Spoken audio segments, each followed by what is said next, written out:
Welcome to our TAE Aerospace Ipswich Jets After the 60, the sister show to After the 80 and shining a spotlight on netball. Every fortnight we go beyond the court to bring you player stories, coach insights and everything in between in the world of Jets netball. We'd like to thank Hoyts Cinemas, North Ipswich, who are hosting us during this series, who are in the centre of town in North Ipswich, just recently opened this year, and everything's shiny and new, and they're a platinum sponsor of your Jets. Today we're joined by Naomi Solomona, who has been part of the Jets fabric for years, player, leader, mentor and much more. She's seen the highs, she's pushed through the challenges, and she always turns up when it counts. Now, with the full squad back and Samoa riding high, it's time to go after the 60. Naomi Solomona, Jet number 35, welcome. Thank you. Now obviously we're in the cinema, so the first question I need to ask you is, what was the last film you saw, or was it any good? It was the 28 Years Later, the horror film. Yep. Yeah, I enjoyed it. I don't really like horror, but I like being scared. I don't know. Okay. So, and of all the franchise, which one do you like of the 28 franchise? The 28 weeks? Yeah, it was the 28 weeks. Okay, good. All right, so let's turn our focus to why you're here, and I guess we want to first of all talk about your journey into netball. So before Sapphire, before Ruby, what first got you into netball? When we moved here from England, my mum used to play netball, and so obviously she pushed me into playing that sport. Yeah, got all my sisters into playing it, and then from there, just every opportunity that came, I just took it, and that's why I'm here today. And when did you come over from England? What age? 2013, I think I was 10. Okay. Yeah, so I lived in England for 10 years, and Whereabouts in England? I think it's West Yorkshire and Wakefield, like an hour from London. So you didn't get a Yorkshire accent in your time before you came over? No, I only had an accent when my friends came over. So I'm sorry, but I cannot shake that idea now of you having a Yorkshire accent. Yeah, but anyway, so you know when you've explored netball, do you remember your very first team or position, and what hooked you about the game? What really inspired you to really look at netball as a sport? Yeah, I think just I think I was a defender at first. I was playing in the West competition, and I was playing for Forest Lake, just in my local community. I think just the competition is what drew me to play netball, and yeah, I think I love playing the sport. I just love the competition of playing with others, because I used to play soccer, but I was a goalie. We don't talk about that anymore. But yeah, I think that's why I really enjoyed it, obviously because my mom played it, and now I like enjoying it. They said you've just raised soccer, we can't talk about it. But how many years did you play soccer? Oh, that was when I was living in England. Like, okay. I only played soccer. Well, I guess if you're living in West Yorkshire, it's probably a popular sport to play. One of the questions we ask when we talk to people in this series, we always ask a question where, was there a moment growing up when you thought, this is more than just a game for me? Like, is there a time when you were either playing in a certain competition or recognising how well you'd be recognised by your peers to suddenly think, actually, this is something I could pursue at a high level? Yeah, I think it's when I got called up to play for Jets in my last year of school. In 2020 for Rubies, I think that's where I was like, oh, this is like more than, just turning up and playing each weekend. I thought that, this is something that I could pursue. This is something that I could, do better in. And I think that every opportunity that I get, I take it with both hands, and I just keep thriving and keep going. So yeah.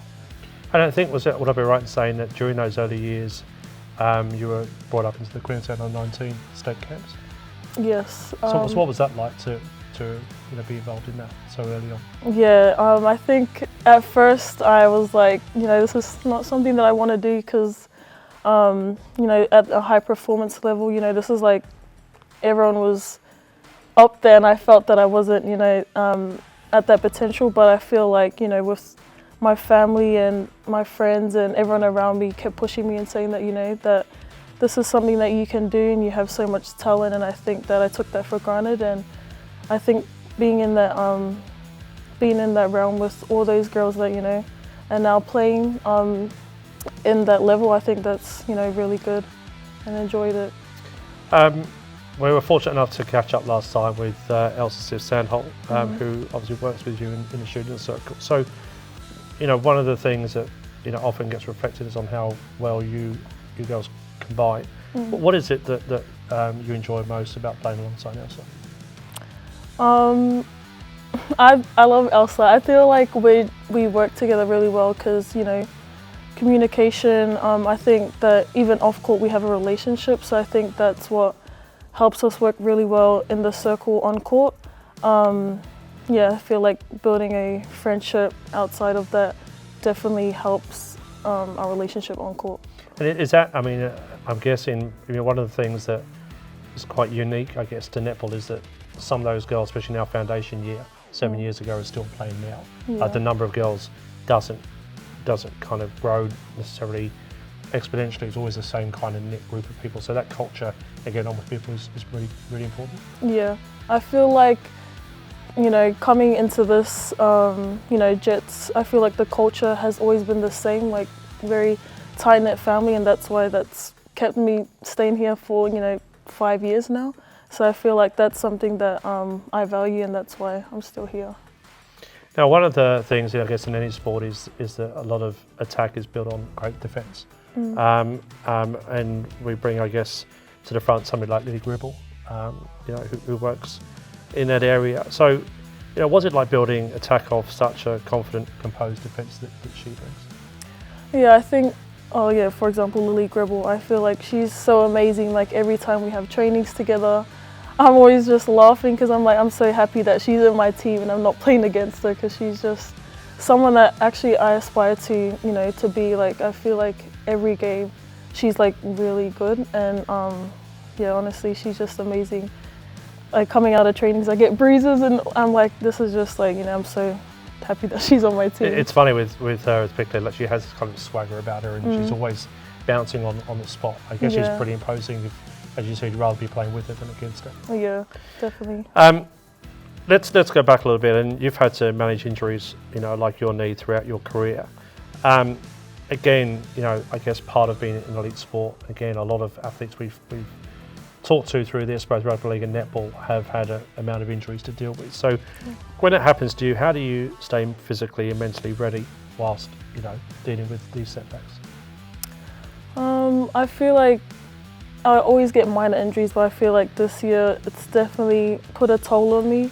But honestly, I don't really think about it, which is not that great, but I honestly just do what I'm told to do, like rehab and training, physio and all that stuff, and then I would just think about the game, which I love, netball, and then I just keep playing and keep moving. Like, I think it's nothing. It doesn't really faze me because I'm just really thinking about the game. Like, are you very good at following instructions from physios and such, or do you sometimes wander off the script?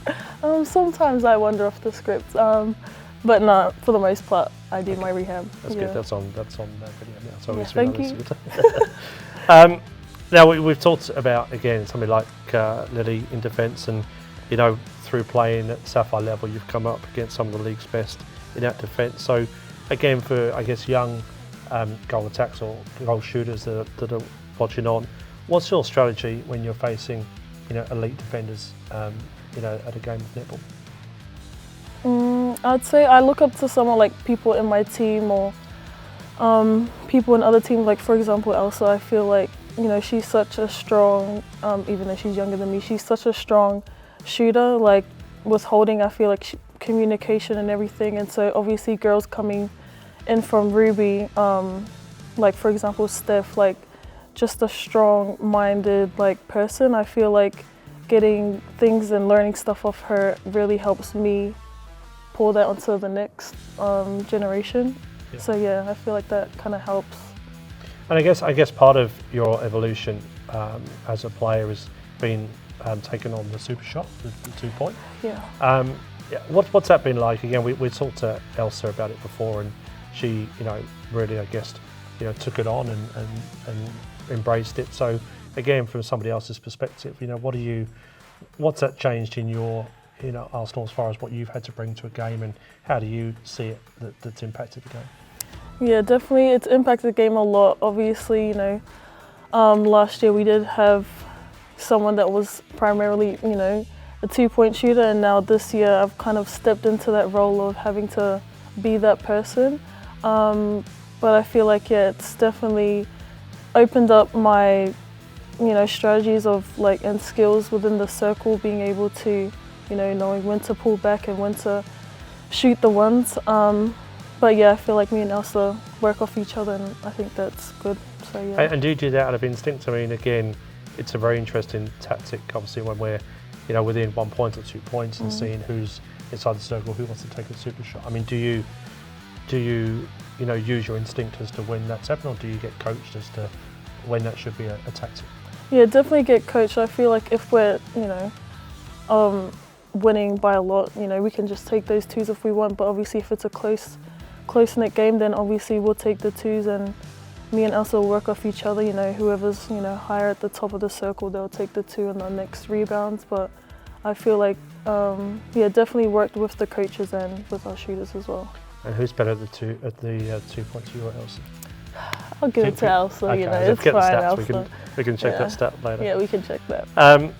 Now again, we've obviously, you're not an old soul by any stretch, but you've certainly been in our system for quite a few years. And one of the things that, obviously, that especially at the start of this year, we've had to, flood a lot of those Ruby players coming into our Sapphires to cover some of those future Firebirds holes that were created. So, what is it like to see some of those younger girls playing in Jets colours, and what role do you now take in that mentorship as far as coaching them through into the green and white? Yeah, I feel like obviously them coming up playing, I really feel like I'm still at that level. Like, I'm still getting coached, and I'm still learning new things every year and every training session. So I feel like we're all one, instead of me coaching and that they're teaching me something and I'm teaching them something. So I feel like it's good for them to come up, and it's good for us to just work off each other and help each other in that sense. So yeah. And now that we've got, I guess, the Emerald, which is the under-19 level of competition, I mean, do you see when you were 19 and the girls that are currently in that Emerald similar age group, are they very similar in how they perform, or is it a different type of athlete now than when you were that age? Yeah, I feel like it's so different now. Girls that are 18 are taller than me. There's girls that are in the future Firebirds, training for days, hours, longer than I did when I was that age. So yeah, I feel like girls now are, taking it more serious and, wanting to be at that next level. We'll get on to your Samoa representation, but also, as we've said, you've had your Queensland State Camp, you've been MVP Ruby Series and coming through to the Sapphire Series. So through, whilst you're still very young, quite established set of achievements, what's your personal achievement that stands out the most for you? Is this within the Jets, or? Yeah, just generally as a personal achievement. Oh yeah, I would say it would have to be the Oz Pacific Series when we had won. Yeah, honestly, playing for Samoa and then actually winning it was probably the best experience that I've had personally. So yeah, that was obviously we came first for the Jets, but I feel like obviously playing for my country and then actually winning it was the best experience I've had. Don't worry, we'll let the represented country trump the Jets just on this particular case. Yeah. For you, again, as you said, you've had these niggling injuries, but for you, what aspects of the game are you working on this year? Is it your fitness? Is it your accuracy? Is it leadership, mentorship? Is it into that elite high performance arena? So what are you focusing on in 2025? I feel like fitness is something that I'm always trying to focus on, keep building, because that's what I've been getting told by my parents, but also, my coaches. But definitely shooting, obviously now the 2-point shot is something that I need to step into, so I feel like that's something that I'm working on this year.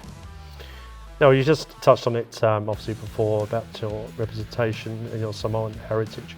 What does that mean to you, and how has that shaped the person and player that you are today? Yeah, it means a lot to me. Obviously, I'm Samoan. That's my background. Both my parents are Samoan. And so I feel like, playing for the country and like putting that dress on just shows where I come from, the struggles that we've been through, and being able to play for the country just means a lot to my family and represents my side, which is something that I could never experience. So yeah. And how does that, that sense of family, that's an extremely important part of the culture. How does that influence your game, your leadership, and your resilience, and again, how you embrace people around you? Yeah, I feel like, family is such a big part of my culture, and I feel like that's why it ties in with the Jets. Like I feel like, the culture and the family, tight-knit group that we have here, the community, it's just something that I value, and that's why I'm, obviously here, still going. And I feel like, having that community, which I value, is something that I really enjoy and love being here. So. Now, if we were to go to your house and enjoy a Samoan dish, what would you be cooking? I wouldn't personally be cooking it. My mum would be, but I really like kokolesa, which is like chocolate rice. Chocolate rice? Yeah, if that's how I describe it. Okay, well, more information needed. Yeah, so maybe is it literally just rice in chocolate? Like in a chocolate sauce. Maybe you can... Is it dessert or? Oh, it's like a breakfast. Chocolate rice? No, you have to come and try it.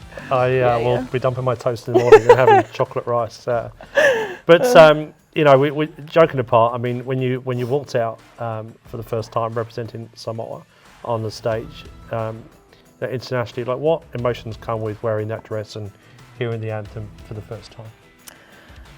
Yeah, obviously, filled with emotions, like putting on that dress, you're representing not only your last name, but your family behind it, the people from your country, Samoa, and your village. So obviously, just means a lot, to me, to my grandparents, to my parents, and it's just, overwhelmed with, every emotion. It's just amazing. Do you have a big family here and back in Samoa? Yeah, I have a lot of family here, mostly my dad's family, a lot of New Zealand, just a lot of family everywhere in general. All enjoying chocolate rice. Just everywhere. And then, we'll talk about, that, as I said, it's the Netball Samoa's historic win at the 2025 Pacific Island Sports Netball Series. I think that was against Scotland, from memory. So again, take us through that. Take us through the game. Take us through your part in that game, and because it was a really tight game. Yeah. And I guess at the start wasn't necessarily the final that everybody was necessarily predicting. Yeah. So tell us about that. Tell us about what that was about and how that game unfolded and the win that you took away from it. Yeah, I think obviously coming into the finals was obviously such a big step for us. Not being able to get to that position before, and obviously now being in the finals was such a step for us. And I think that throughout the tournament we played really well, and I feel like obviously we didn't expect to go in overtime, which we did, and then obviously winning by 1 point. It was just so awesome. Obviously I was on the sideline, and then once that hooter went, I was just ecstatic. It was just sometimes I just watch back the video, but honestly it was just such a great game, and I'm so thankful and grateful to be in that team. So, yeah. With us, I think we're in, off memory, around about, I think coming into round 9-ish of the Southside Series. And this is the second half now of that. So how are you feeling about the back end of our season? What's most impressed you about the group, especially in those first early weeks? What's your biggest challenge you see week on week with maintaining it at certain levels back-to-back premiers, or trying to be back-to-back premiers?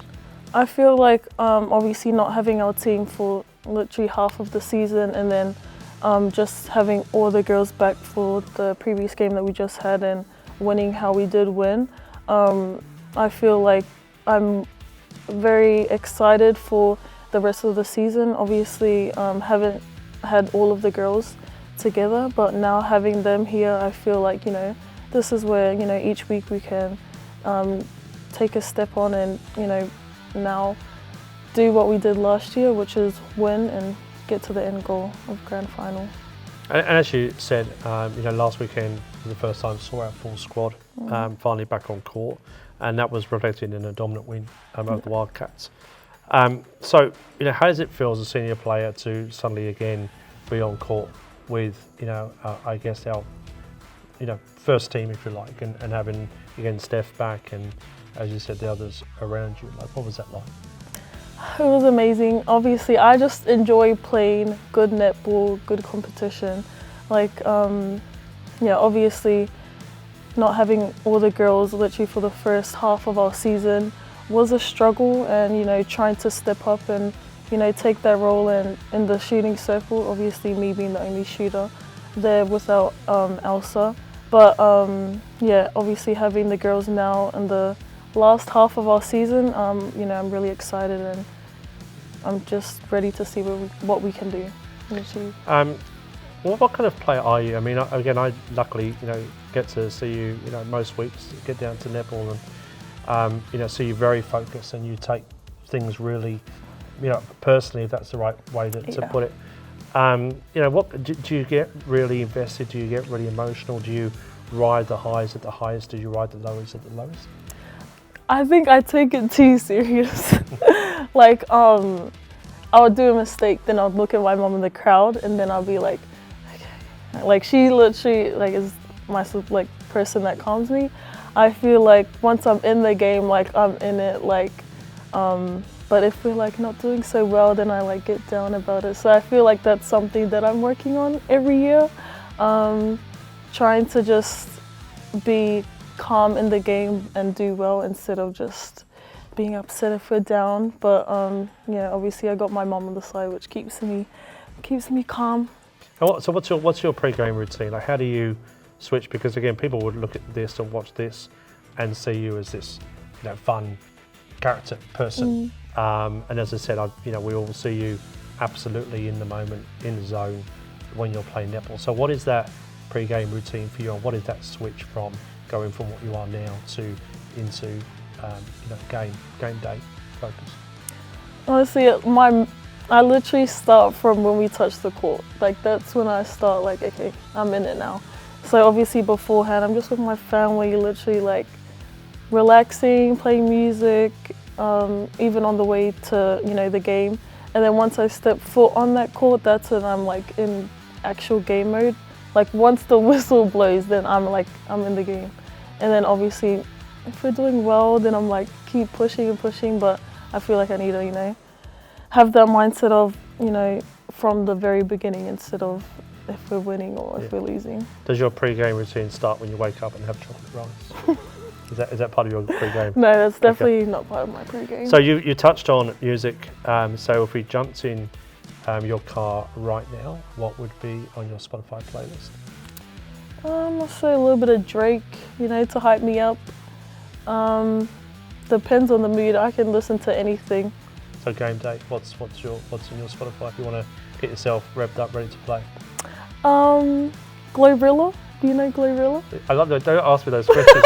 Of course I'm going to say yes. Absolutely. But yes, Drake is probably the safer bet. But I'll do some Googling when we finished, and it'll be amazing what we can edit into this.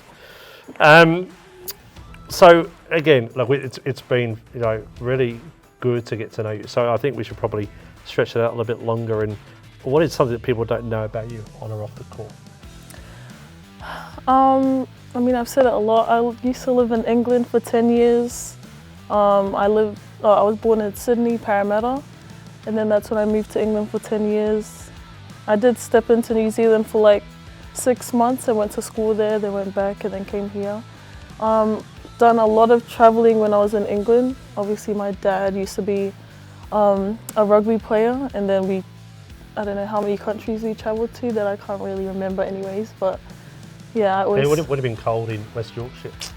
freezing every day. Yeah, I mean, how did you cope with that?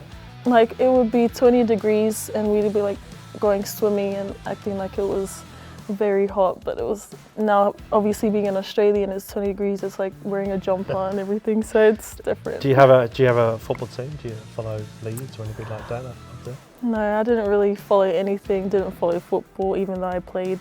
Was soccer ever a possibility that you would end up doing that or not? No, definitely not playing soccer. I was only the goalie, like.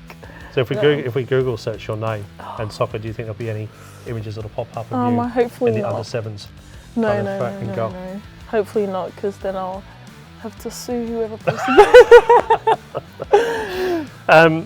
Look, lastly, a question we always kind of finish on, and probably the most important question of the lot. We always say it's a privilege wearing the green and white, the colours of Ipswich. So what does it mean to you to wear those colours of the club and represent Ipswich? Yeah, I feel like, it means a lot to me. I feel like this, Ipswich Jets has the same values that I have, and that's why I'm so proud to, be a part of this club, be a part of this team, and be a part of this community. Because, tight-knit family, like I've been saying, and I feel like the values that the Jets have, are the same values that I have, and that kind of, represents my culture as well, and how we're so big on family. And I feel like that's why, Jets is just such a great team, and I'm so proud to have this opportunity to be able to play and wear the dress. So, yeah. Okay, well, I don't think that was the scariest you probably thought. So Naomi Solomona, thank you for sharing your story. Thank you. So that's a wrap up of the TAE Aerospace Ipswich Jets after the 60, proudly brought to you with thanks to Hoyts Cinemas North Ipswich. Remember to head to the show court at Nissan Arena at 6 p.m. on Sunday, 27th July to support the Sapphire Girls for their round 9 clash against the Moreton Bay Pulse. And then head there if you can to support our Ruby Girls playing on court 1 at 4 p.m. on the same day for their round 13 game. Stay tuned, make sure you like, share and subscribe. Make sure you also Google chocolate rice. And we'll see you next time as we bring you all things Ipswich Jets.